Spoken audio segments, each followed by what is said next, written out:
Sreeram, thanks for coming onto the programme. Now, the trade war with China seems to be in a ceasefire now. What do you think is going to happen next? Do you think that there's any likelihood that a permanent solution will be found? Nadira, it's complex because they were likely to have reached some kind of a settlement a few months ago, and then it broke down over American demands about some of the changes needing to be enacted in Chinese law, which the Chinese were not willing to do. Now they're saying they're going to restart the talks. And most experts, I think, concur that the issues are so varied and so many sectors, industrial goods, sector by sector, they've been talking. I think we will take time. I mean, this is a long-term thing. And at least Trump is not going ahead with the second set of sanctions on the $300 billion more. So that's a kind of an incentive, because I think for the Chinese, there has been an economic slowdown. Partly as a result of Trump's trade war. So they will, I think, welcome this relief.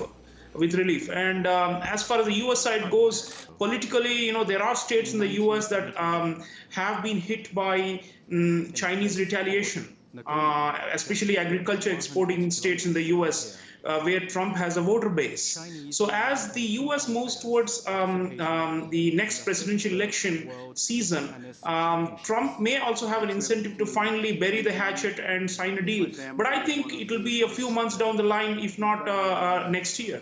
But at least if they're holding fire for the moment, that's good news, because it's not only these two countries that are affected by this. The entire global economy has been dragged down, and G20 was very worried about the slowdown that has been a result of the trade protectionism and the trade wars. These are not good, and they don't help anybody. Just like sanctions, trade wars are bad for all sides, and therefore sooner better sense prevails, the better.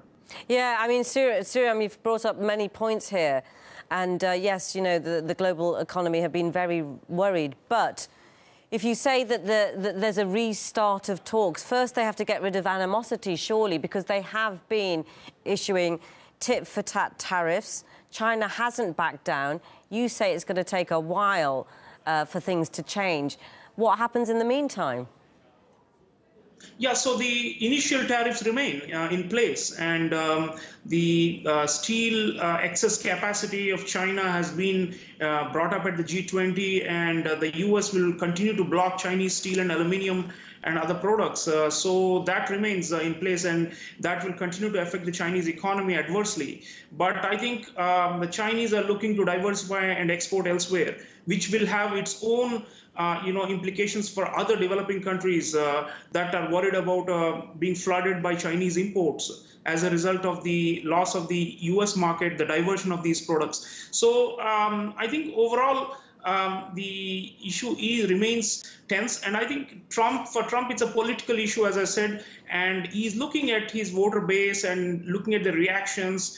He wanted to show, workers, industrial workers, that I'm fighting for you on behalf of you against, another superpower, China.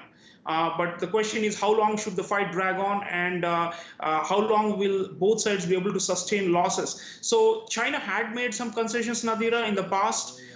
Trump wanted more, and that's his style of bargaining, and ultimately he wants to sign off saying, I got the best possible deal ever.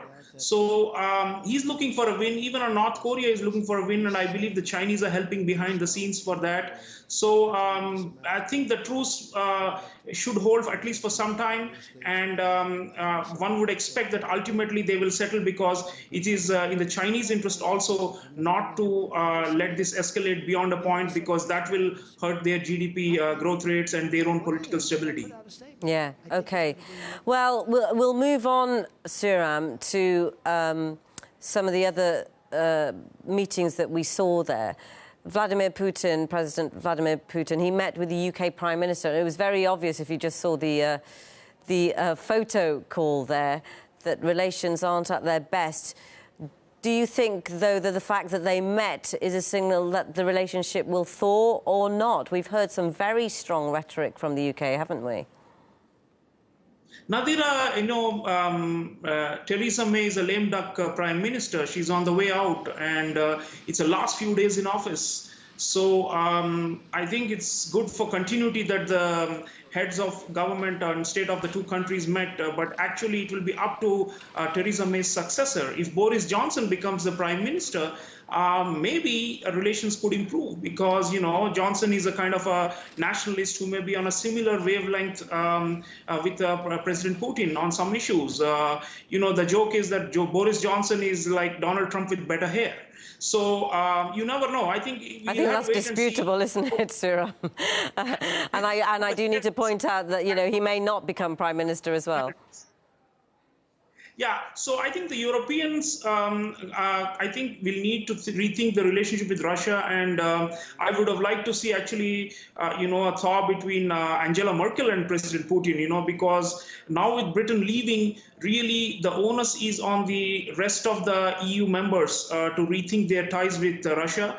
I know that Italy under Matteo Salvini is already looking positively towards Russia. So does Hungary under Viktor Orban. So if there is a rethink, and in a way it's linked to Trump's approach to Russia as well. As you mentioned, there are silver linings around the clouds, and then the clouds come back when it comes to US-Russia.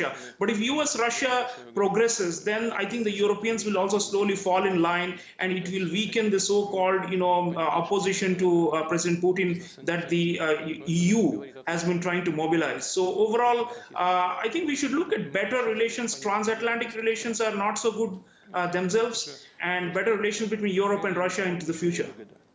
Okay. Again, we will look at another part of this summit now, and we'll do this very quickly because we haven't got a lot of time left. At the summit, Trump said that he will go to the demilitarized zone on the border between North and South Korea. In your opinion, can diplomatic efforts be revived? Trump always brings surprises. You should expect the unexpected from him. And in a way, he has, again stolen the march over everyone, because we thought that this problem, the North Korea issue, had become stalemated. And the North Koreans had begun becoming restless and were testing short-range missiles and all that. So I think good sense has prevailed.